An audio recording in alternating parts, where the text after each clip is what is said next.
নুরুল হাসান সোহানের একদিনের আন্তর্জাতিক ক্রিকেটে এই আফগানিস্তানের বিপক্ষে যে সিরিজে বাংলাদেশ হোয়াইট ওয়াশ হয়েছে এবং চলমান ওয়েস্ট ইন্ডিজের বিপক্ষে প্রথম ম্যাচে তিনি একাদশে ছিলেন, ব্যাট করেছেন, বেশি ভালো করতে পারেননি, আউট হয়ে গেছেন।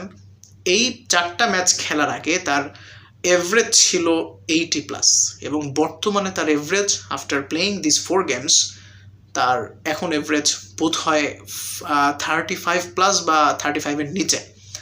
এবং সামনের 2টা ম্যাচেও তিনি যদি ভালো না করেন কিংবা তাকে যদি ড্রপ করা হয় সেই ক্ষেত্রে তার এভারেজ খুবই খারাপ হয়ে যাবে। এই 80 থেকে 30-তে চলে আসার একটা কারণ হচ্ছে ওই 80 যখন ছিল তখন তিনি নট আউট ছিলেন বোধ হয় 2বার, বা আউট হয়েছেন হয়তো 2বার, অনেকবার নট আউট ছিলেন, যে কারণে তার এভারেজ বেশি ছিল, অনেক বেশি ছিল।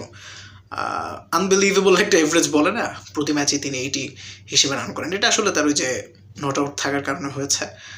কিন্তু তার ব্যাটিং অ্যাপ্রোচ টি-20তে মানানসই হলেও ওডিআইতে তাকে সারভাইভ করতে হলে, দলের নির্ভরযোগ্য কোনো ব্যাটার হিসেবে খেলতে হলে তাকে তার অ্যাপ্রোচ নিয়ে কাজ করতে হবে, স্ট্রাইক রোটেশন মেনটেন করতে হবে। এবং ওই যে 10 রান 20 রানের ইনিংস টি-20তে হয়তো অনেক সময় কাজে আসে, 2-1 4-6 মারতে পারলে রাইট মোমেন্টে, কিন্তু ওডিআইতে 10-20 রান 25 রানের ইনিংস দিয়ে খুব একটা কিছু হবে না। যদিও তিনি শেষ 4 ম্যাচে 20 রানের ইনিংস খেলতে পারেননি, এখনও একটাও খেলতে পারেননি, আজকেও বোধহয় তিনি 10 রান করেননি।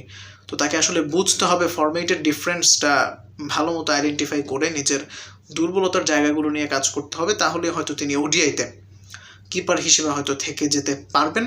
তবে মনে হয় না তিনি থাকবেন। লিটন কুমার দাস কামব্যাক করলে, লিটন কুমার দাসের ফর্মও খুব একটা ভালো না ওডিআইতে, রিসেন্ট পাস্টে তিনি যতগুলো ওডিআই খেলেছেন খুবই বাজে।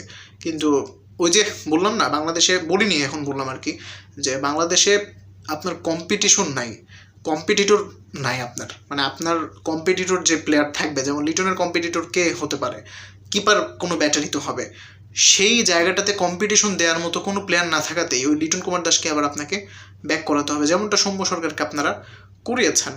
ঠিক আছে, পারফরমেন্স না থাকলেও তাকে ব্যাক করাতে হবে।